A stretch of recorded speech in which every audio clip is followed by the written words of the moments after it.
ওকে, আচ্ছা, কতদিন আমরা পরমাণুর মডেল সম্পর্কে মোটামুটি জানছি। তো এখন হচ্ছে যে আমরা কেমিস্ট্রির বেসিক 9-10-এ জেনে আসছি ওগুলো, তো ওগুলো সম্পর্কে আর একটু ঝালাই করে নেব। কারণ এই জিনিসগুলো সম্পর্কে দেখা গেছে যদি আমরা ক্লিয়ার ধারণা না রাখি তাহলে দেখা গেছে যে কেমিস্ট্রির ভিতরের কঠিন জিনিসগুলো বুঝতে কষ্ট হবে। জাস্ট আমি হালকা করে দেখাই দেবো যে যাতে তুমি ভিতরের জিনিসগুলো বুঝতে অসুবিধা না হয়। যে পরমাণু পরমাণু পরমাণু এবং পরমাণুর কণিকা সমূহ। পরমাণু কী বলো তো? পরমাণু হচ্ছে যে কোনো একটা মৌলিক পদার্থের ক্ষুদ্রতম একক। ধরো যে তুমি কোনো একটা সোনার বার নিছো, তো সেই সোনার বার ছোট ছোট করতে করতে করতে একদম সিঙ্গেল একটা সোনার পরমাণুতে, এজি যেটাকে বলা হয় সোনা, অগারা এজি। আচ্ছা দাঁড়াও, ভুল, সরি, এজি না, এটা আসলে এইউ,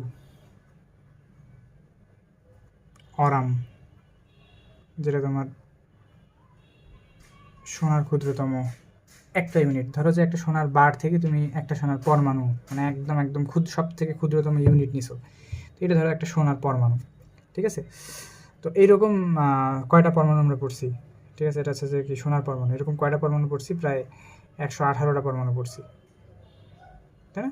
তো 118টা পরমাণু পড়ছি, এবং তুমি হচ্ছে যে আলাদা করে হয়তো জানছো যে কী বলো পরমাণুগুলো কী কী, যে হাইড্রোজেন, হিলিয়াম। হয়তো প্রতিটা পরমাণুকে এরকম কিছু আছে সাংকেতিক চিহ্ন দ্বারা তোমার পেশ করা হয়, সাংকেতিক চিহ্ন দ্বারা হচ্ছে যে লেখা হয়। তো এই হচ্ছে পরমাণু। এখন আমাদের আলোচনার বিষয় আছে যে পরমাণুর কণিকা সমূহ। পরমাণুর কণিকা সমূহ।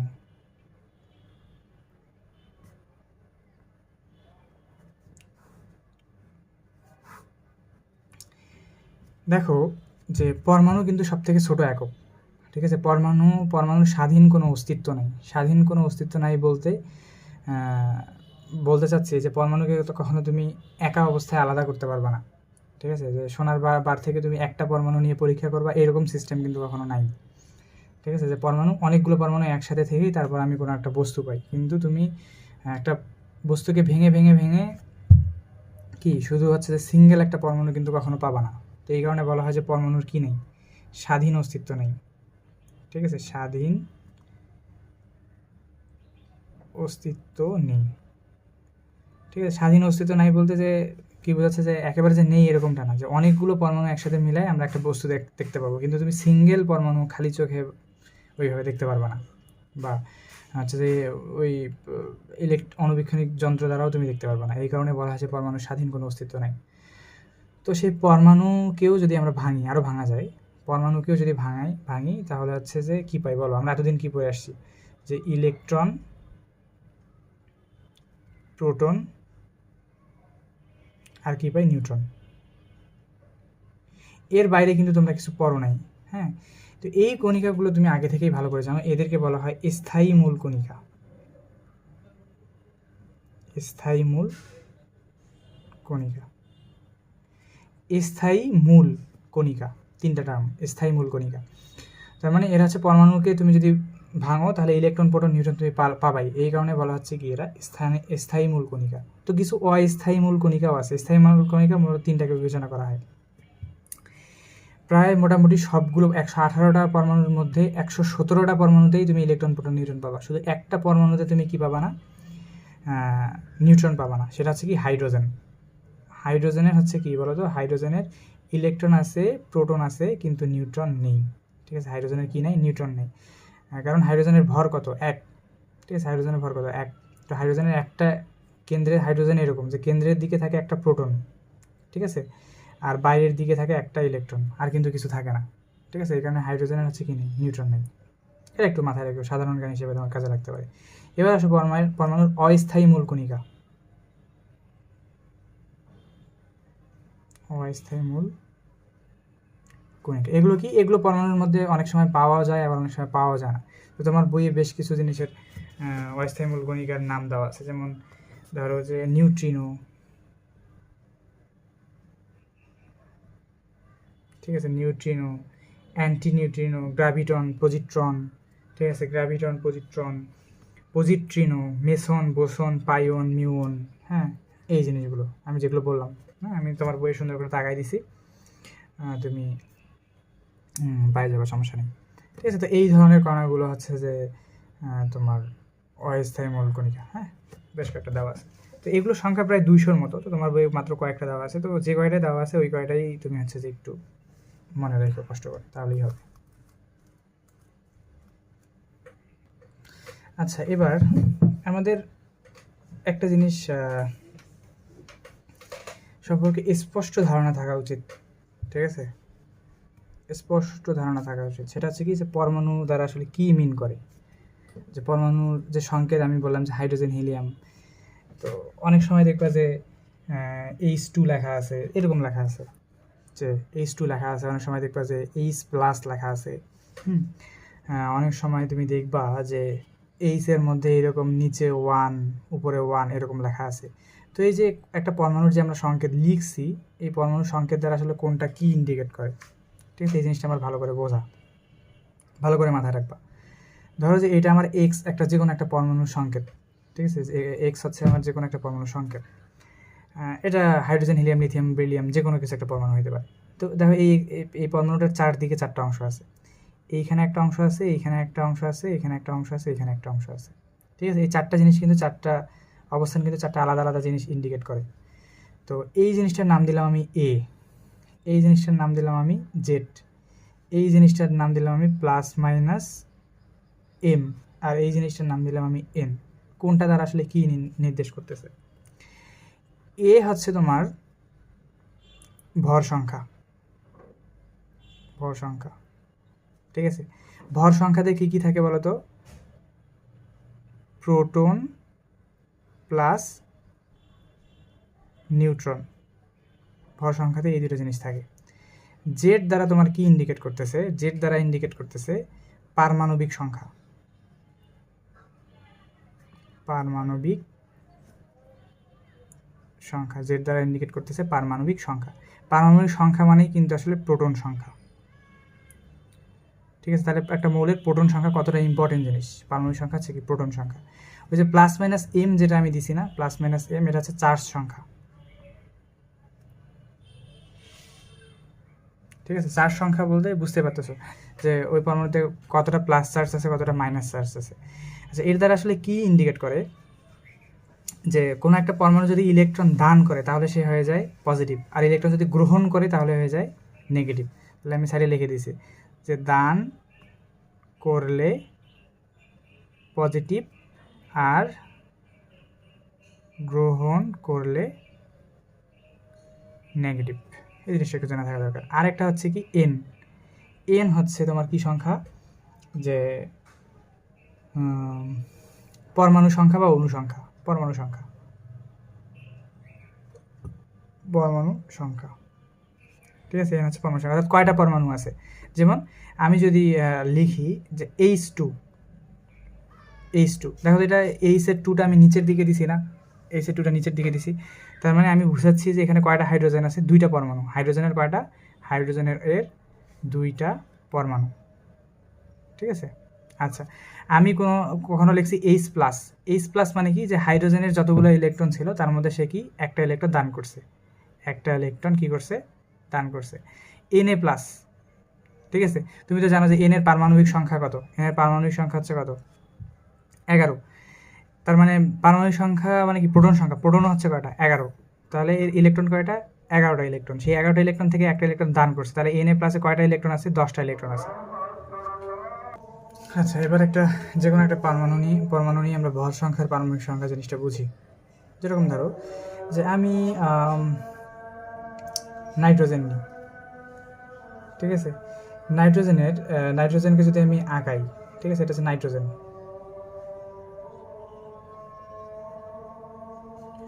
নাইট্রোজেনকে যদি আঁকাই, নাইট্রোজেনের পারমাণবিক সংখ্যা কত, 7, ঠিক আছে, পারমাণবিক সংখ্যা 7। এর মানে কি নির্দেশ করে জানো? এর মানে নির্দেশ করে যে নাইট্রোজেনের যে কেন্দ্র আছে, এটা ধরো যে নাইট্রোজেনের কেন্দ্র, এই নাইট্রোজেনের কেন্দ্রে প্রোটন আছে 7টা। প্রোটন কয়টা আছে, 7টা। কারণ কোনো একটা জিনিসের পারমাণবিক সংখ্যা 7 মানে ওইটার প্রোটন আছে 7টা, এবং নিউট্রন যে জিনিসটা এটাও তুমি কয়টা পাবা? 7টা পাবা। এখন নিউট্রনের এই জায়গাতে কিন্তু ভ্যারি করে। ম্যাক্সিমাম ক্ষেত্রে আমরা 1 থেকে 30টা মৌলের মধ্যে দেখবো যে নিউট্রন হয় পারমাণবিক সংখ্যার সমানই অথবা পারমাণবিক সংখ্যা থেকে একটা বেশি হয়। ঠিক আছে, পারমাণবিক সংখ্যা থেকে একটা বেশি হয় অথবা সমান। ঠিক আছে, তার মানে প্রোটন কয়টা? 7টা, নিউট্রনের কয়টা? 7টা। ওকে ওকে, তাহলে ইলেকট্রন কয়টা হবে? ইলেকট্রনও প্রোটনের মানে নর্মালি হচ্ছে যে প্রোটন যে কয়টা থাকে ইলেকট্রনও কি একদম সেম কয়টা জিনিসই থাকে, 7টাই থাকে। তার মানে প্রথম যে কক্ষপথ আমি জানি ইলেকট্রন বিন্যাস অনুযায়ী প্রথম কক্ষপথে ইলেকট্রন থাকে কয়টা? 2টা। তাহলে 7টা ইলেকট্রনে 2টা ইলেকট্রন গেল। দ্বিতীয় কক্ষপথে কয়টা থাকবে? আর থাকবে 5টা। 1টা 2টা 3টা 4টা 5টা। তো এইরকম করে আসলে হচ্ছে তোমার নাইট্রোজেন মনে করো আছে। ঠিক আছে, এরকম করে নাইট্রোজেন আছে। নাইট্রোজেনের প্রোটন হচ্ছে কয়টা? 7টা, নিউট্রন হচ্ছে কয়টা? 7টা, আর ইলেকট্রনও কয়টা? 7টা। হ্যাঁ, তো এই কারণে নাইট্রোজেনের নিচের দিকে দেখবে এখানে 7 লেখা থাকে। ঠিক আছে, অর্থাৎ নাইট্রোজেনের নিচের দিকে এখানে 7 লেখা আছে, মানে কি নাইট্রোজেনের প্রোটন সংখ্যা হচ্ছে কয়টা? 7টা। ঠিক আছে, ওকে। তাহলে ভর সংখ্যা কখন? প্রোটন সংখ্যা প্লাস নিউট্রন সংখ্যা। তাহলে প্রোটনও কয়টা? 7টা, নিউট্রনও 7টা। 7 কত? 14টা। সেই 14 লিখবো আমরা উপরে। তাহলে এই যে উপর নিচে 7 উপরে যে 14 এরকম লেখা আছে, এই জন্য হচ্ছে যে আমরা এটাকে বলতেছি যে নিচের দিকে 7 লেখা আর উপরের দিকে 14 লেখা। সেম অ্যাজ তুমি সোডিয়ামের ক্ষেত্রেও এই জিনিসটাকে চিন্তা করতে পারো। ঠিক আছে, তুমি সোডিয়ামের ক্ষেত্রে এই জিনিসটাকে চিন্তা করতে পারো। সোডিয়ামের ক্ষেত্রে কীভাবে চিন্তা করবে দেখো, যে সোডিয়ামের কত আমরা কত পড়ি? 11। এনের কত পড়ি? 11। আর ভর কত পড়ি? 23। সোডিয়ামের ভর কত? 23। তাহলে এটাকে যদি আমি ওই সাজায় লিখি, তাহলে এটার কেন্দ্রে, সোডিয়ামের কেন্দ্রে প্রোটন কয়টা থাকবে? প্রোটন থাকবে শিওর 11টা, কারণ সোডিয়ামের পারমাণবিক সংখ্যা হচ্ছে 11। আর নিউট্রন থাকবে হচ্ছে 12টা। কেন? কারণ ভর সংখ্যা হচ্ছে কত? 23। তাহলে প্রথম কক্ষপথে ইলেকট্রন কয়টা থাকবে? 11টাই থাকবে। প্রথম কক্ষপথে ইলেকট্রন থাকবে 2টা। দ্বিতীয় কক্ষপথে ইলেকট্রন কয়টা থাকবে? 8টা, সর্বোচ্চ 8টা থাকতে পারে। আমরা আগেই দেখে আসছি দ্বিতীয় কক্ষপথে কয়টা সর্বোচ্চ থাকে? 8টা। 1টা 2টা 3টা 4টা 5টা 6টা 7টা 8টা।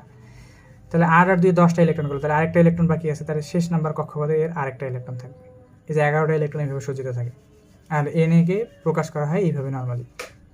এখন যদি বলে Na প্লাস, কখনো যদি বলা হয় Na প্লাস মানে এর শেষ এ কী করছে? একটা ইলেকট্রন দান করছে। তার মানে Na প্লাসে ইলেকট্রন কয়টা আছে? Na প্লাসে ইলেকট্রন আছে 10টা। ওকে, এই হচ্ছে গিয়ে ব্যাপার। আচ্ছা, যদি থাকতো যে Na মাইনাস, ঠিক আছে, যদি থাকতো এরকম যে Na মাইনাস, তাহলে ব্যাপারটা কী দাঁড়াইতো? যে সোডিয়ামের তো আগে থেকেই 11টা ইলেকট্রন মনে করো আছেই। Na মাইনাস মানে কি? সে একটা ইলেকট্রন গ্রহণ করছে। তাহলে এটার ইলেকট্রন সংখ্যা কয়টা? 12টা। আশা করি এই চার্জের প্লাস মাইনাসের ব্যাপারটা তুমি বুঝতে পারছো, আর কখনো উল্টাপাল্টা হবে না। ঠিক আছে, তাহলে একটা পরমাণুর কোনটা দ্বারা কী মিন করে আমি এক্স্যাক্ট খুব ভালোভাবে সুন্দর করে তোমাকে বুঝাই দিছি। ঠিক আছে, এই জিনিসটা নিয়ে আর করিও না, কখনো ঝামেলা পাকাইও না। এই 4টা জিনিস আমাকে মাথায় রাখতে হবে। ঠিক আছে, এই 4টা জিনিস আমাকে সুন্দর করে মাথায় রাখতে হবে। আচ্ছা আচ্ছা, এতক্ষণ আমরা পরমাণুর কণিকা নিয়ে আলোচনা করতেছিলাম। ঠিক আছে, তারপরে পরমাণুর বেসিক কিছু জিনিস আলোচনা করলাম। এবার পরমাণুর আরও এক প্রকার কণিকা আছে। ঠিক আছে, এটাকে বলা হয় কম্পোজিট কণিকা। কম্পোজিট কণিকা, এই জিনিসটা আসলে কি? ঠিক আছে, আচ্ছা, পরমাণু থেকে আরও এক প্রকার ভারী, ঠিক আছে, স্থায়ী মূল কণিকা আর অস্থায়ী মূল কণিকা ছাড়াও আরও এক প্রকার কণিকা পরমাণু থেকে নির্গত হয়। এটা মোটামুটি একটু ভারী, তুমি এদেরকে চিনো। ঠিক আছে, এদের নামও তুমি শুনছো। ঠিক আছে, যেমন এদের একটা কণিকার উদাহরণ হচ্ছে তোমার আলফা। একটা কম্পোজিট কণা আছে যে আলফা কণা। ঠিক আছে, আলফা কণা হয়েছে পড়ছো না রাদারফোর্ড পরমাণু মডেলের মধ্যে? আলফা কণা মূলত কি? Helium nucleus. কি বলা হয়? হিলিয়াম নিউক্লিয়াস, অর্থাৎ He2+। হ্যাঁ, আর এখানে থাকে 2 আর এখানে থাকে কত? 4। এটা হিলিয়াম নিউক্লিয়াস। এটাকে কি বলা হয়? Helium nucleus. কেন হিলিয়াম নিউক্লিয়াস বলা হচ্ছে বলতে পারবা? এটাকে আসলে হিলিয়াম নিউক্লিয়াস কেন, আলফা কণাকে হিলিয়াম নিউক্লিয়াস কেন বলা হয়? হিলিয়াম নিউক্লিয়াস, আলফা কণাকে হিলিয়াম নিউক্লিয়াস আসলে কেন বলা হয়? নিউক্লিয়াস কেন বলা হচ্ছে? দেখো, হিলিয়ামের ধরো যেটা হিলিয়ামের প্রোটন কয়টা? 2টা। হিলিয়ামের নিউট্রন কয়টা? 2টা। এই কারণে হিলিয়ামের ভর উপরে লেখা হয়েছে 4। হিলিয়ামের পারমাণবিক সংখ্যা 2 লেখা হয়েছে কেন? হিলিয়ামের প্রোটন হচ্ছে 2টা। আচ্ছা, হিলিয়ামের প্রোটন যেহেতু দুইটা, তাহলে ইলেকট্রনও কয়টা থাকবে? দুইটা থাকবে, তাই তো? ইলেকট্রনও কয়টা থাকবে? দুইটা থাকবে। তো এখন কাহিনী কি, যে Ag2+ মানে কি, সে তার দুইটা ইলেকট্রনও দান করছে, এটাও সে দান করে দিছে, এই ইলেকট্রনটাও সে দান করে দিছে। তার মানে এর আছে কি, শুধু দুইটা প্রোটনই আছে আর কি নিউট্রন দুইটা আছে, আর কিন্তু কিছু নেই। তো যেহেতু মাঝখানের অংশটুকু আছে, বাইরের দিকের ইলেকট্রনগুলো একটাও নাই, এই কারণে এটাকে বলা হয় কি হিলিয়াম নিউক্লিয়াস। তো এই হিলিয়াম নিউক্লিয়াসে মূলত কি আলফা কণা। তাহলে আলফা কণা হচ্ছে এক ধরনের কি কম্পোজিট কণা, ঠিক আছে? আলফা কণা হচ্ছে এক ধরনের কম্পোজিট কণা। আরও একটা আছে তোমার, এটা হচ্ছে ডিউটেরন।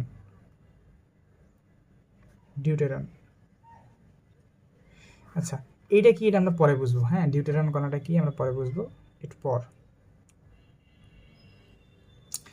এখন কাহিনী হচ্ছে যে এই যে ইলেকট্রন সংখ্যা, প্রোটন সংখ্যা, নিউট্রন সংখ্যা, যে আমি কথাগুলো বললাম, ইলেকট্রন, প্রোটন, নিউট্রন যে বুঝাইলাম, তো এই ইলেকট্রন, প্রোটন, নিউট্রনের গড়মিলের উপর ভিত্তি করে পরমাণুগুলো তিন রকমের হয়, ঠিক আছে?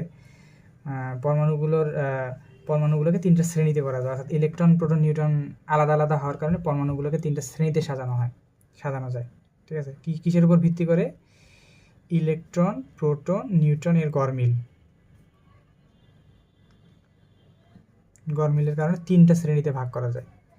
হ্যাঁ, পরমাণুকে তিন শ্রেণীতে ভাগ করা যায়, ঠিক আছে?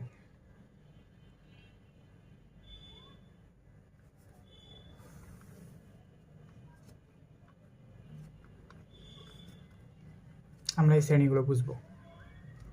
হ্যাঁ, একটা হচ্ছে, এগুলো তুমি আগেও শুনে আসছো, একটা হচ্ছে আইসোটোপ।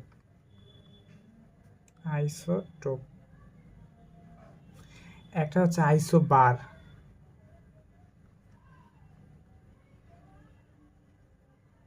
আর একটা হচ্ছে আইসোটোন।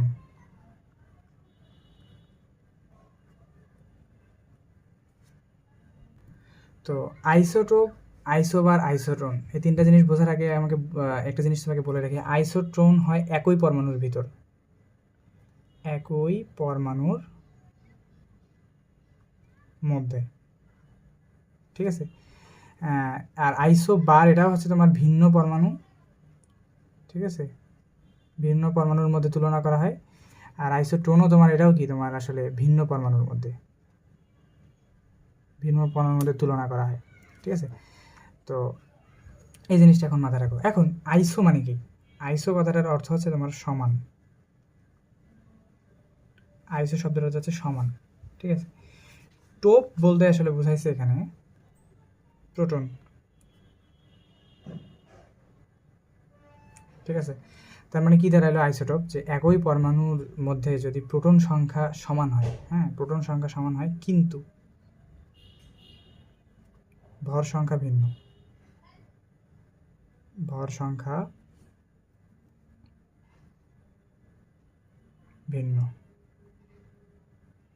বা এটাকে আরও একভাবে বলা যায় যে প্রোটন সংখ্যা সমান কিন্তু হচ্ছে নিউট্রন সংখ্যা ভিন্ন।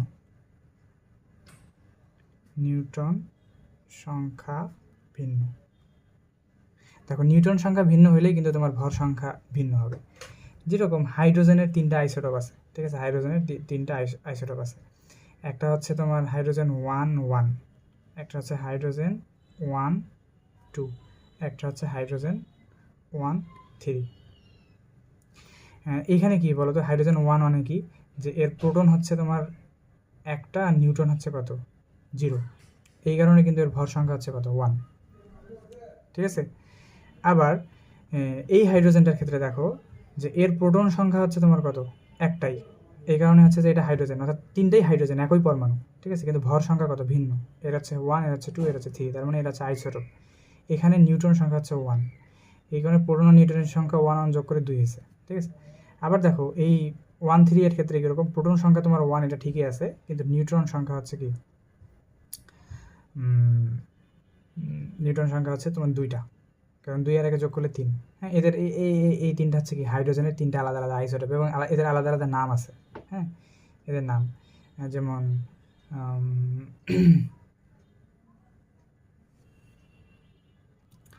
এই হাইড্রোজেনের এইটাকে বলা হয় তোমার প্রোটিয়াম, ঠিক আছে? যেটা 1 1, এই আইসোটোপটার নাম হচ্ছে প্রোটিয়াম। এই আইসোটোপটার নাম হচ্ছে তোমার ডিউটেরিয়াম,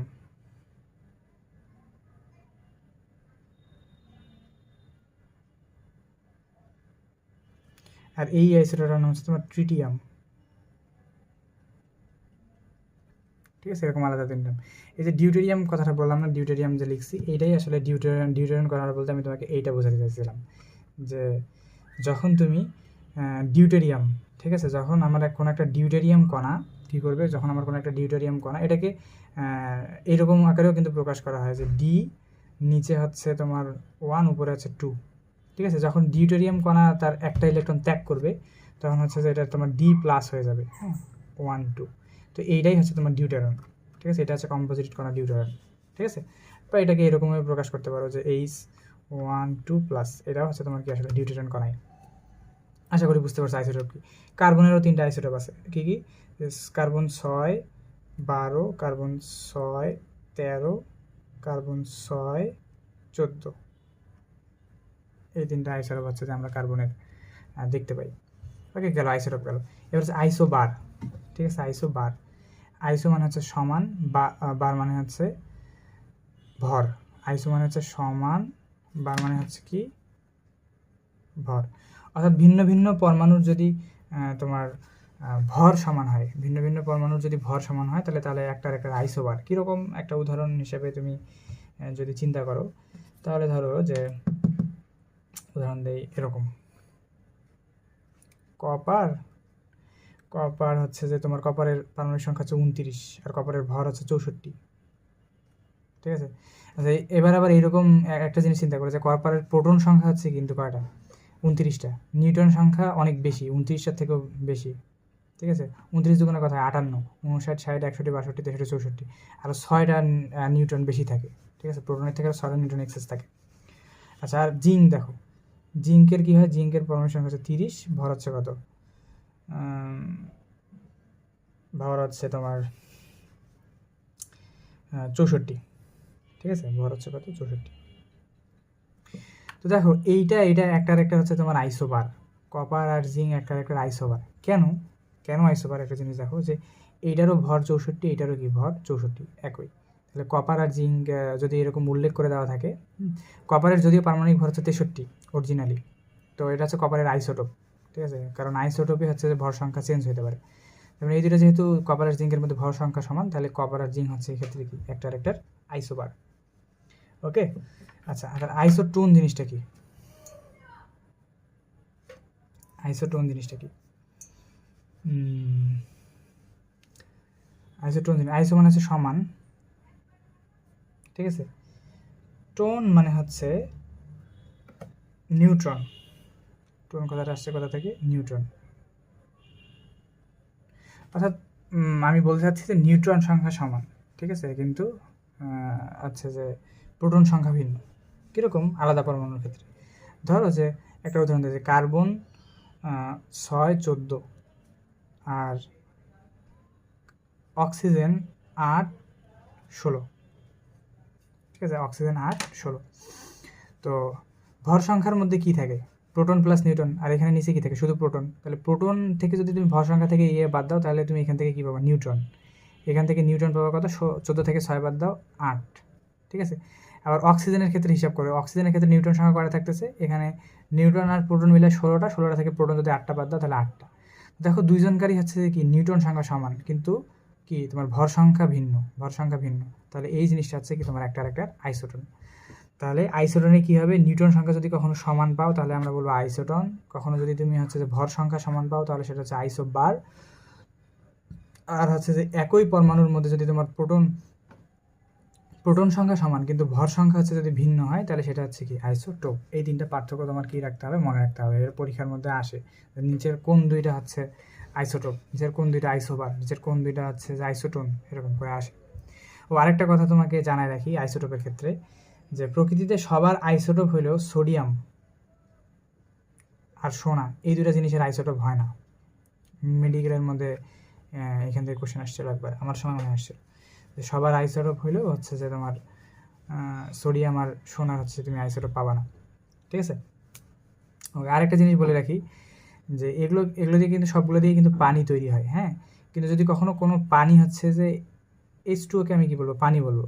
ঠিক আছে, এবারে যে ডিউটেরিয়াম যেটা, এটা তো হাইড্রোজেনই, জাস্ট হাইড্রোজেনের আইসোটোপ। তো D2O, ঠিক আছে।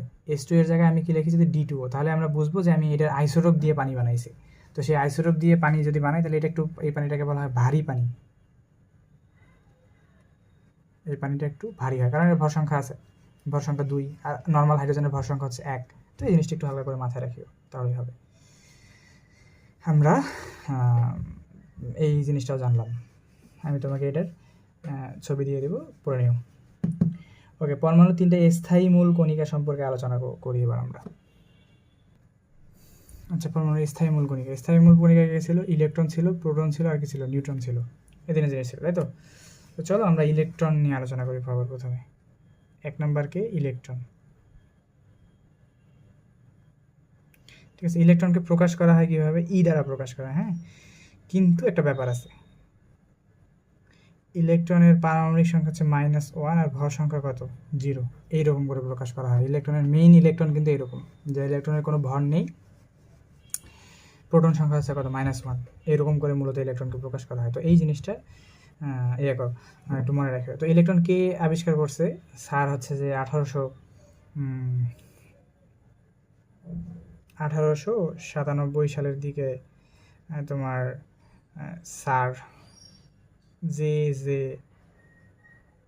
থমসন, ঠিক আছে, জে থমসন কী করছিল? ক্যাথোড রশ্মি নিয়ে পরীক্ষা করার সময় হচ্ছে যে ইলেকট্রন করা আবিষ্কার করছে, ঠিক আছে।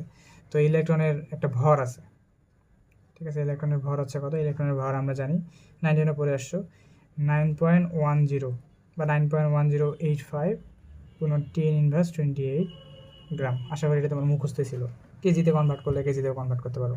এবং ইলেকট্রনের চার্জ কত? ইলেকট্রনের চার্জ হচ্ছে ইলেকট্রনের অরিজিনাল চার্জ, ইলেকট্রনের অরিজিনাল হচ্ছে -1.6 গুণন 10⁻19 কুলম্ব। এটা হচ্ছে কি ইলেকট্রনের চার্জ, হ্যাঁ। এটা হচ্ছে প্রকৃত চার্জ, এটাকে বলা হয় কি মূলত? প্রকৃত চার্জ, হ্যাঁ। এখন প্রকৃত চার্জ বলতে, আচ্ছা, প্রকৃত চার্জ বলতে আমি বলে যাচ্ছি যে এটা হচ্ছে অরিজিনাল চার্জ। একটা ইলেকট্রনের অরিজিনালি এতটুকু চার্জ পাওয়া যায়, এত কুলম্ব। কুলম্ব হচ্ছে চার্জের একক। তো প্রকৃতিতে কিন্তু এর নিচে চার্জ পাওয়া সম্ভব না, মানে 1.6 10⁻19 কুলম্ব এর নিচে তুমি মানে এই চার্জটাকে কোনো ভাগ করে অর্ধেক করতে পারবে না, এটাই সব থেকে ছোটো চার্জ, ঠিক আছে। তো এই কারণে এই জিনিসটাকে তোমার বৈদ্যুতিক চার্জের একক ধরা হয়েছে, এবং এটাকে আমরা আপেক্ষিকভাবে কত ধরি? 1 ধরি, ঠিক আছে, হ্যাঁ। আপেক্ষিক চার্জ, ঠিক আছে, আপেক্ষিক চার্জ আমরা 1 ধরি। 1 ধরি কেন? কারণ এটা হচ্ছে সব থেকে ছোটো একক। তো এটার মানকে আমি কত ধরে নিব? 1 ধরে নিব। 1 বলতে -1 আর কি, হ্যাঁ, -1 ধরে নেব।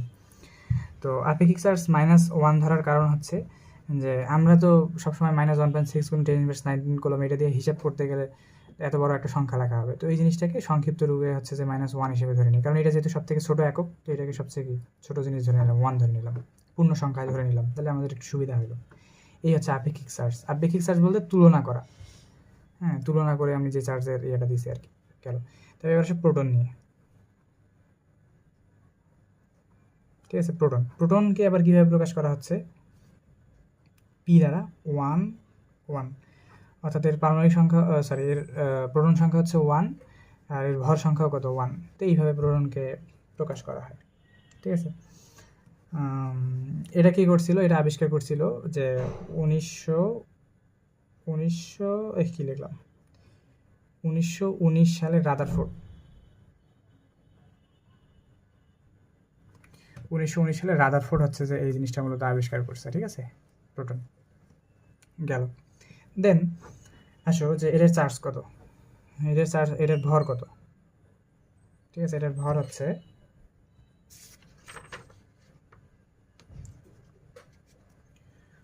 1.63 গুণন 10⁻24 গ্রাম, অর্থাৎ ইলেকট্রনের ভরের থেকে অনেক অনেক গুণ বেশি।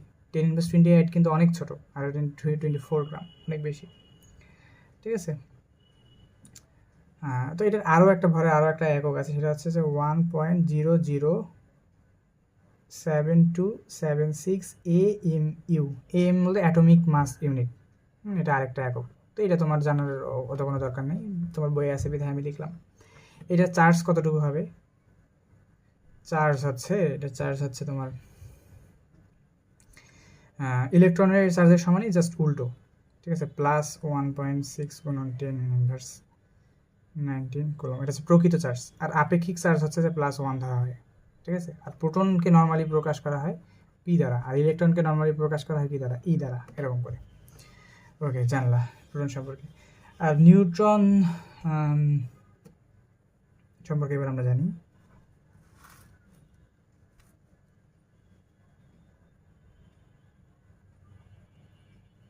ঠিক আছে, নিউটন সম্পর্কে আমরা যদি জানি তাহলে এটা হচ্ছে যে 1932 সালে আবিষ্কার করছে। কে আবিষ্কার করছে? James Chadwick.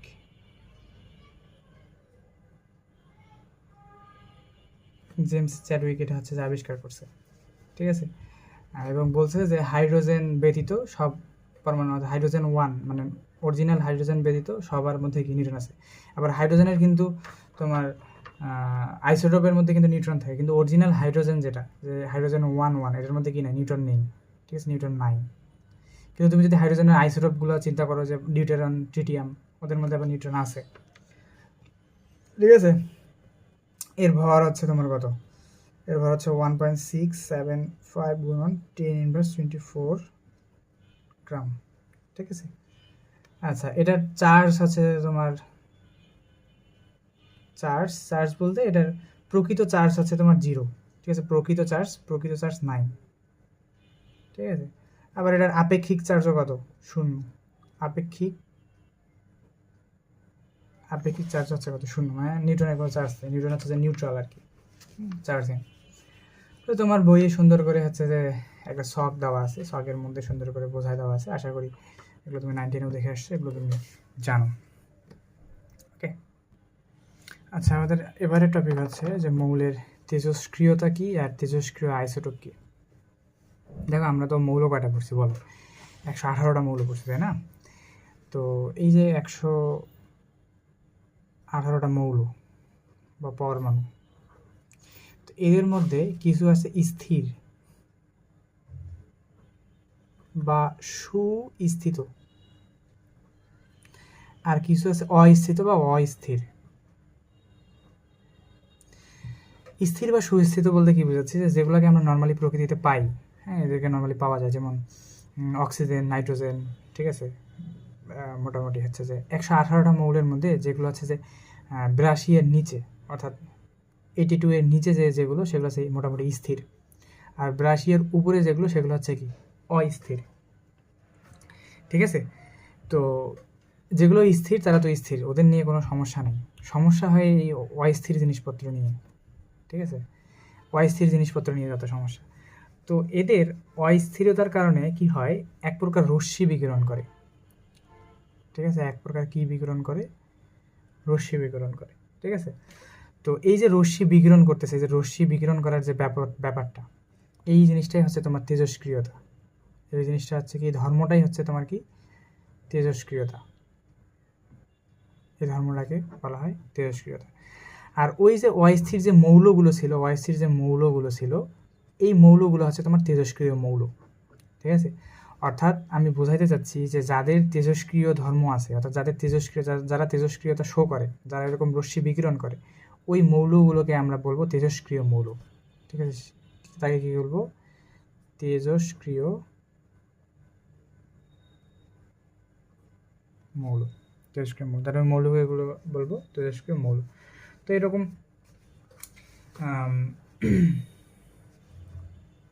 আচ্ছা, তাহলে তেজস্ক্রিয় মৌল জিনিসটা বুঝলাম। তো তেজস্ক্রিয় আইসোটোপ কেন লেখা হলো, ঠিক আছে। এটা হচ্ছে একটা ব্যাপার, যে দেখো আইসোটোপ কি? আইসোটোপ তো একটা মৌলের জিনিস, তাই না? যেমন হাইড্রোজেন হচ্ছে আমার মৌল, কিন্তু আমি যদি হাইড্রোজেন বাদ দিয়ে চিন্তা করি যে হাইড্রোজেন 1, 2, হাইড্রোজেন 1, 3, এরা যদিও হাইড্রোজেন, কিন্তু এরা কি হাইড্রোজেনের আইসোটোপ, ঠিক আছে। তো কিছু কিছু আইসোটোপ আছে যারা এরকম মেইন মৌলটা বাদ দিয়ে যদি কিছু কিছু আমরা মৌলকে চিন্তা করি, সেই মৌলগুলো কী করে? তেজস্ক্রিয়তা ধর্ম প্রদর্শন করে, ঠিক আছে, তেজস্ক্রিয় ধর্ম। তাহলে এই মৌলগুলোকে তখন আমরা বলবো যে, ওই আইসোটোপগুলোকে বলবো তেজস্ক্রিয় আইসোটোপ, ঠিক আছে। এই হচ্ছে কি ব্যাপার। তাহলে তেজস্ক্রিয় মৌল যদি বলে আর তেজস্ক্রিয় আইসোটোপ যদি বলে, তুমি একই ধরে নিও, হ্যাঁ, যে তেজস্ক্রিয় মৌল যা কথা, তেজস্ক্রিয় আইসোটোপ কি তা কথা। তো এরকম প্রকৃতিতে হচ্ছে যে তেজস্ক্রিয় আইসোটোপ দুই প্রকার হইতে পারে, হ্যাঁ। একটা হচ্ছে যে প্রকৃতিতে অটোমেটিক থাকতে পারে, আর একটা হচ্ছে যে কৃত্রিমভাবে তৈরি করা যায়, ঠিক আছে। যেটা হচ্ছে প্রকৃতিতে আগে থেকে যায়, মানে প্রকৃত হচ্ছে যে যাদের মধ্যে তোমার তেজস্ক্রিয়তা আগে থেকেই আছে, এরকম কিছু উদাহরণ যদি তুমি নিতে চাও তাহলে হচ্ছে যে RM, ঠিক আছে, ফ্রান্সিয়াম 87, ঠিক আছে, তারপরে তোমার রেডিয়াম, ঠিক আছে, তারপরে ইউরেনিয়াম 92, ঠিক আছে। এই যে এই মৌলগুলো, হ্যাঁ, এগুলো মৌল কিন্তু সব 80 এর পরে, ঠিক আছে, 82 এর পরে, ঠিক আছে। এগুলো হচ্ছে যে অটোমেটিক আমরা বলবো যে এটা হচ্ছে তেজস্ক্রিয় মৌল, ঠিক আছে। দেন কিছু কিছুকে তোমার ল্যাবে তৈরি করা যায় নিউক্লিয় বিক্রিয়ার মাধ্যমে। নিউক্লিয় বিক্রিয়ার মাধ্যমে ল্যাবের মধ্যে থেকে কিছু কিছু তৈরি করা হয়, ঠিক আছে। নিউক্লিয় মৌল থেকে কিছু তৈরি করা, যেমন টেকনিশিয়াম 43, তারপরে হচ্ছে যে PM61, প্রোমিথিয়াম 61, ঠিক আছে। আমাদের ব্যাচের নাম, আমাদের মজার একটা কথা বলি তোমাকে, যে আমার যে ডিপার্টমেন্টের ব্যাচ, হ্যাঁ, ওই ব্যাচের নাম হচ্ছে প্রোমিথিয়াম। মানে আমার ডিপার্টমেন্ট কী বলো, আমার ডিপার্টমেন্ট হচ্ছে কি applied chemistry and chemical engineering, বুঝছো। তো আমার যে ডিপার্টমেন্ট আছে, ডিপার্টমেন্টের প্রতিটা যে ব্যাচ থাকে, প্রতিটা ব্যাচেরই আলাদা আলাদা নাম আছে। তো আমার যে ব্যাচটা, সেই ব্যাচটার নাম হচ্ছে প্রোমিথিয়াম, হ্যাঁ। যাই হোক, এটা হচ্ছে কি একটা তেজস্ক্রিয় আইসোটোপ, নিউক্লিয় বিক্রিয়ার মাধ্যমে আইসোটোপ, তেজস্ক্রিয় আইসোটোপ তৈরি হয়। ওকে, আমরা জানলাম। তো আমাদের কিছু ধর্ম জানা দরকার, কিছু ধর্ম। আমরা নিউক্লিয় বিক্রিয়া সম্পর্কে জানবো, যে নিউক্লিয় বিক্রিয়ার মাধ্যমে তৈরি করা যে নিউক্লিয়ার বিক্রিয়া সম্পর্কে জানবো। তো এই যে একটা কথা আমি বলতে ভুলে গেছি, যে রশ্মিটার কথা বললাম না, এই রশ্মিটা মূলত কি জানো?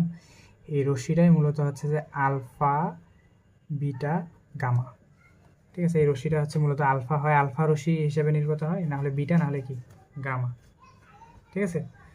ওকে, তো কিছু এখন ধর্ম জানবো আমি, কিছু ধর্ম আমার জানা দরকার। যখন কোনো একটা মৌল থেকে আলফা কণা বের হয়ে যাবে, ধরো যে আমার একটা আছে রেডিয়াম, একটা কণা আছে, ঠিক আছে, প্রথম ধর্ম, এটা হচ্ছে প্রথম ধর্ম, 1 নম্বর ধর্ম, যে রেডিয়াম 88, এটার ভর হচ্ছে 226। এইখান থেকে কি বের হয়ে যাবে? আলফা বের হয়ে যাবে, ঠিক আছে। আলফার ভর আছে 2, আর হচ্ছে এ আছে তোমার 4, ঠিক আছে। তো যখন বের হয়ে যাবে তখন এই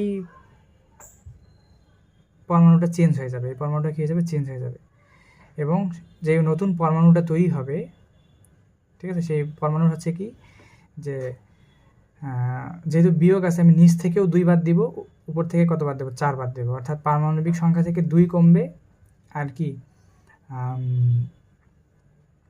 ভর সংখ্যা থেকে 4 কমবে। তার মানে এখানে তোমার আলফা কণা যদি বের হয়ে যায় এখান থেকে, তাহলে তোমার এটা হয়ে যাবে,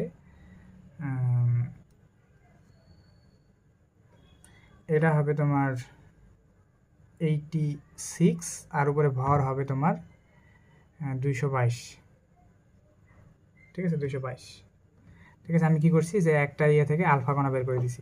মানে এখানে কিন্তু আমি তোমাকে তেজস্ক্রিয়তা যে ব্যাপারটা আছে সেটা দেখাইছি। তেজস্ক্রিয় মানে কি, আমি তোমাকে আগে বলছি তেজস্ক্রিয়তা কি, যে কোনো একটা পরমাণু থেকে যখন এই আলফা, বিটা, গামা কণা বের হয়ে যাবে, তো এখানে কি বের হয়ে যাচ্ছে? আলফা কণা বের হয়ে যাচ্ছে, তার মানে এটাই হচ্ছে তেজস্ক্রিয়তা। তো তেজস্ক্রিয়তার কারণে কি হলো?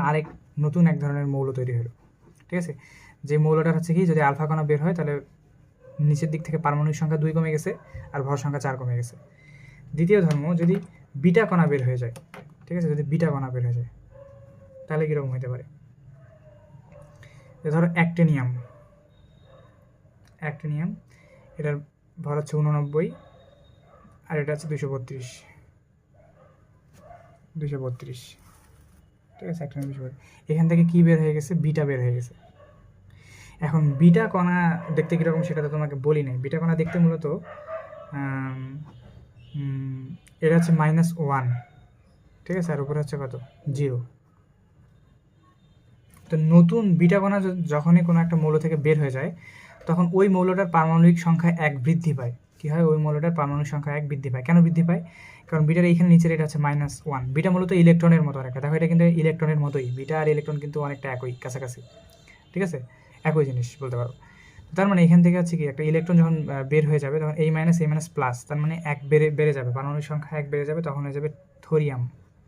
হ্যাঁ, এই যে এই মাইনাসে প্লাস, ঠিক আছে, +1, 89 সাথে 1 যোগ করলে কত হয়ে যায়? 90 হয়ে যায়। হ্যাঁ, 89 সাথে 1 যোগ করলে 90, আর হচ্ছে 0 আর 232 থেকে 0 বাদ দিলে 232, ঠিক আছে। তার মানে বিটা কণা যখনই কোনো পরমাণু থেকে তুমি বের করবা তখন তার পারমাণবিক সংখ্যা 1 কি বেড়ে যাবে, আর ভর সংখ্যা ঠিকই থাকবে। আলফা কণা যখন বের হয়ে যাবে তখন কি হবে, যে তোমার পারমাণবিক সংখ্যা 2 কমে যাবে আর ভর সংখ্যা 4 কমে যাবে। হ্যাঁ, এবার 3 নম্বরে আসো। কোনো একটা পরমাণু থেকে গামা যদি আসলে বের হয়ে যায়, হ্যাঁ, তো গামা দেখতে কীরকম আগে তোমার সেটা বোঝা দরকার। তো গামার নিচেও 0, উপরেও 0। গামা এমন একটা কণা যার নিচেও হচ্ছে পারমাণবিক সংখ্যার এই জায়গাটাও 0, ভর সংখ্যার ওই জায়গাটাও 0, 0, 0, ঠিক আছে। জাস্ট গামা কণা হচ্ছে যে এক ধরনের শক্তিশালী রশ্মি, ঠিক আছে, এর কোনো ভর টর হাবিজাবি কিন্তু কিচ্ছু নাই। এই কারণে এই গামা রশ্মির ভেদন ক্ষমতা সব থেকে বেশি, এরা সব থেকে গভীরে কোনো একটা জিনিস ঢুকে যেতে পারে, ঠিক আছে, অনেক কিছু ভেদ করতে পারে, এর ছেদন ক্ষমতা সব থেকে বেশি, ঠিক আছে। তো তোমার বইয়ে সুন্দর করে দেওয়া আছে, এখন আশা করি তোমার বই দেখলেই তুমি এতে সব কিছু বুঝতে পারবা। এবার আমরা এই যে নিউক্লিয় বিক্রিয়া সম্পর্কে তোমার বইয়ে একটু ধারণা দেওয়া আছে, আমরা নিউক্লিয় বিক্রিয়া সম্পর্কে জেনেই আমাদের বেসিক অংশটুকু শেষ করে ফেলবো।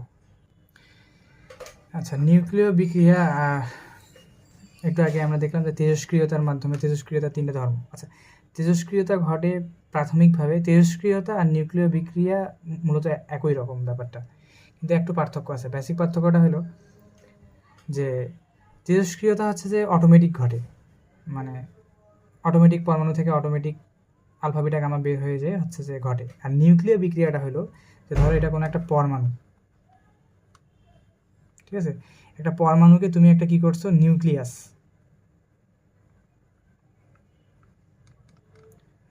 দ্বারা কি করছো, আঘাত করছো, অনেক জোরে আঘাত করছো, তাহলে তোমার নতুন মৌল তৈরি হবে, নতুন মৌল তৈরি হয়েছে, ঠিক আছে। তো এই বিক্রিয়া, এই যে প্রসেসটা, এটাই হচ্ছে তোমার নিউক্লিয় বিক্রিয়া, ঠিক আছে। কিন্তু এর আগে যেটা দেখলা তেজস্ক্রিয়তা হচ্ছে কি স্বতঃস্ফূর্ত, যে মৌলের মধ্যে থেকে অটোমেটিক যদি ঘটে তাহলে সেটা হচ্ছে কি তোমার তেজস্ক্রিয়তার ফলেও তোমার নতুন মৌলই তৈরি হয়, কিন্তু এটা প্রাকৃতিকভাবে ঘটে। আর এই যে নিউক্লিয় বিক্রিয়াটা এটা হচ্ছে কি আমরা ঘটাই, ঠিক আছে। যে নিউক্লিয়ার বোমা সম্পর্কে তুমি আইডিয়া পাই আসছো। তো এই নিউক্লিয়ার বোমা কিন্তু এই নিউক্লিয়ার বিক্রিয়ার মাধ্যমেই কাজ করে। হ্যাঁ, তো এই নিউক্লিয়ার রিয়াকশন আসলে কত প্রকার, ঠিক আছে, নিউক্লিয়ার রিয়াকশন আসলে কত প্রকার?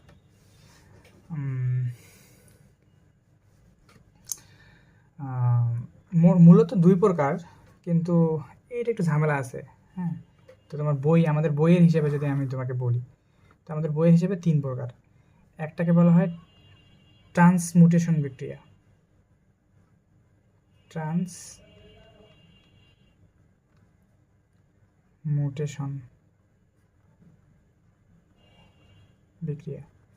আরেকটা হচ্ছে নিউক্লিয়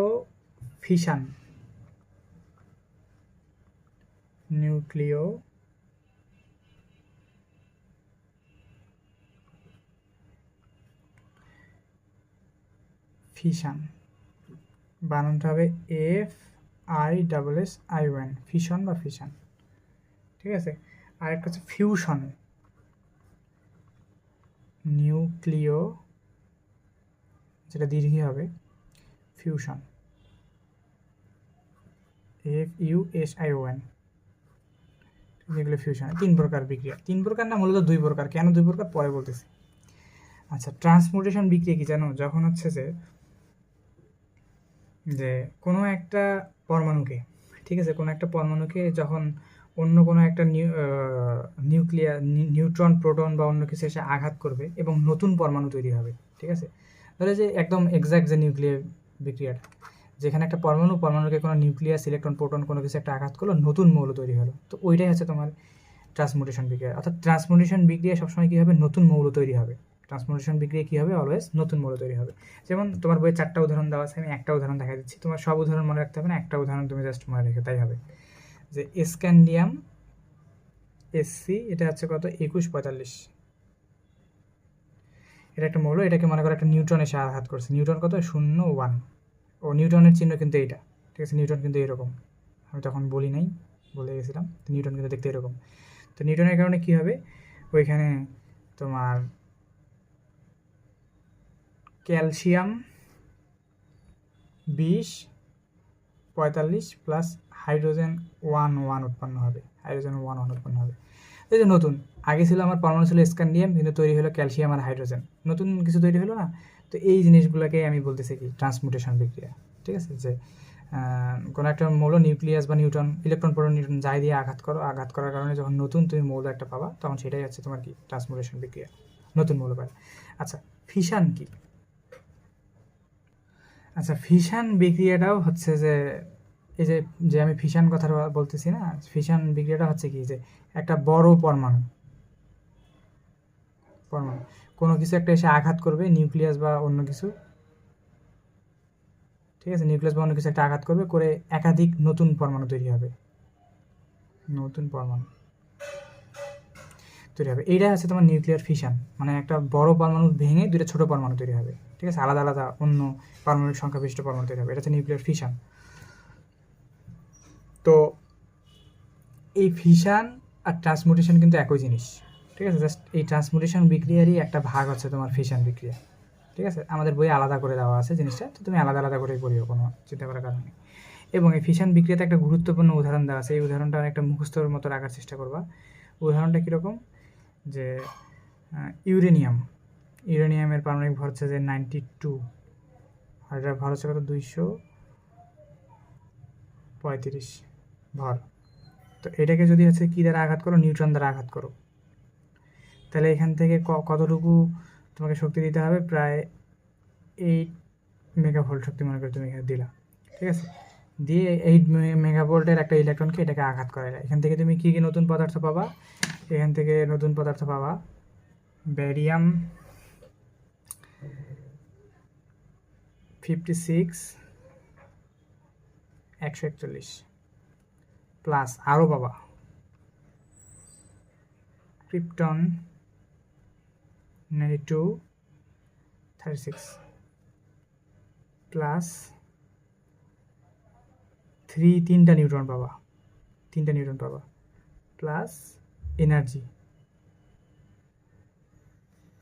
কত, প্রায় 200 মেগাভোল্ট, ঠিক আছে, মেগা ইলেকট্রন ভোল্ট, মেগাভোল্ট না, মেগা ইলেকট্রন ভোল্ট, ঠিক আছে, মেগা ইলেকট্রন ভোল্ট। তুমি দিছো, শক্তি দিছো কত, 8 মেগা ইলেকট্রন ভোল্ট, আর শক্তি পাইলা কত, 200 মেগা ইলেকট্রন ভোল্ট, তাহলে কত গুণ বেশি। তাহলে দেখছো যে একটা নিউক্লিয়ার ফিশন বিক্রিয়ায় কত বেশি পরিমাণে শক্তি উৎপন্ন হয়, ঠিক আছে, কত বেশি পরিমাণ শক্তি উৎপন্ন হয়। নিউক্লিয়ার বোমা বা নিউক্লিয়ার, আমরা যে পারমাণবিক চুল্লি বা নিউক্লিয়ার বোমা যে বলি, এই নিউক্লিয়ার বোমাতে এই রিয়াকশন ইউজ করা হয় ইউরেনিয়াম দিয়ে, ঠিক আছে। তাহলে কত ভয়াবহ চিন্তা করো, দেখো যে একটা নিউক্লিয়ার বোমা যখন ফাটে কত বেশি পরিমাণ শক্তি, আমি একটা সিম্পল দিয়ে দেখালাম, উদাহরণ দিয়ে দেখালাম। তো এখানে কতগুলো পরমাণু ভাঙে আর কত বেশি পরিমাণ শক্তি উৎপন্ন হয়। ওই যে শুনছিলাম না যে হিরোশিমা আর নাগাসাকিতে দুটো বোমা, দ্বিতীয় বিশ্বযুদ্ধের সময় দুটো নিউক্লিয়ার বোমা ফেলছিল, এই বিক্রিয়া ওইটার মধ্যে সংঘটিত হয়েছিল। আচ্ছা গেল, এবার হচ্ছে ফিউশন বিক্রিয়া। ফিউশন বিক্রিয়া হচ্ছে ফিশন বিক্রিয়ার উল্টা, ঠিক আছে। এখানে একটা পরমাণু ভেঙে দুইটা তোমার আলাদা তৈরি হয়েছে, আর ফিউশন বিক্রিয়ায় দুইটা পরমাণু, এরকম দুইটা ছোট ছোট পরমাণু যুক্ত হয়ে একটা বড় পরমাণু তৈরি করে, ঠিক আছে। এবং এখানে প্রচুর শক্তি নির্গত হয়, প্রচুর শক্তি বের হয়। সূর্যের মধ্যে সচরাচর এই বিক্রিয়াটা হয় আর কি, সূর্যের মধ্যে হয়, ঠিক আছে। তো এটার একটা উদাহরণ যদি আমি তোমাকে দিই, বইয়ে দুইটা উদাহরণ আছে, একটা আমি তোমাকে লিখলাম যে হাইড্রোজেন 1 2 প্লাস হাইড্রোজেন 1 1, ঠিক আছে। এইখানে তোমার তাপ লাগবে যে 10⁸ কেলভিন, সূর্যের তাপমাত্রা এত বেশি থাকে তুমি শিওর। তো এখান থেকে এরা কি উৎপন্ন করবে, হিলিয়াম উৎপন্ন করবে 2 3 প্লাস গামা রশ্মি উৎপন্ন করবে, প্লাস শক্তি উৎপন্ন করবে, ঠিক আছে। তাহলে এই বিক্রিয়াটা সূর্যের মধ্যে ঘটিত হয়। তুমি দেখবে যে সূর্যের মধ্যে হাইড্রোজেন আর হিলিয়াম গ্যাস পাওয়া যায় বেশি পরিমাণে। কেন? কারণ সূর্যে এই বিক্রিয়াটা সবসময় চলতে থাকে সূর্যের মধ্যে, নিউক্লিয়ার ফিউশন বিক্রিয়া, ঠিক আছে? এবং প্রচুর পরিমাণে শক্তি নির্গত হয়, সেই শক্তিই কিন্তু আমাদের পৃথিবীর মধ্যে আসে। তো দ্যাটস ইট। আমরা মোটামুটি ট্রান্সমুটেশন বিক্রিয়া, ফিশন বিক্রিয়া, ফিউশন বিক্রিয়া জানলাম। ফিশনে কী হয়? বড় ভেঙে ছোট হয়। ফিউশনে কী হয়? ছোট ভেঙে বড় হয়। এটা মনে রাখবা কীভাবে? দেখো, ফিশন কি? ছোট ওয়ার্ড। ফিশন ছোট ওয়ার্ড, এই কারণে বড় ভেঙে ছোট হলো। আর ফিউশন কি? বড় ওয়ার্ড। ফিউশনে কয়টা ওয়ার্ড আছে? 1 2 3 4টা। তার মানে ছোট জিনিস যুক্ত হয়ে বড় জিনিস তৈরি করবে। এইভাবে আমি মনে রাখতাম। যাই হোক, তুমি যেভাবে মনে রাখো, মুখস্থ করে মনে রাখতে পারো, যাইভাবে মনে রাখো, মনে রাখলে হয়েছে। তাহলে এইখান থেকে তোমার বইয়ের 116 পেজ অবধি পড়া হয়ে গেল, ঠিক আছে? তোমার বইয়ের 116 পেজ, মানে দ্বিতীয় অধ্যায় 116 পেজ অবধি পড়া হয়ে গেছে। তো তুমি এই অবধি পড়বা।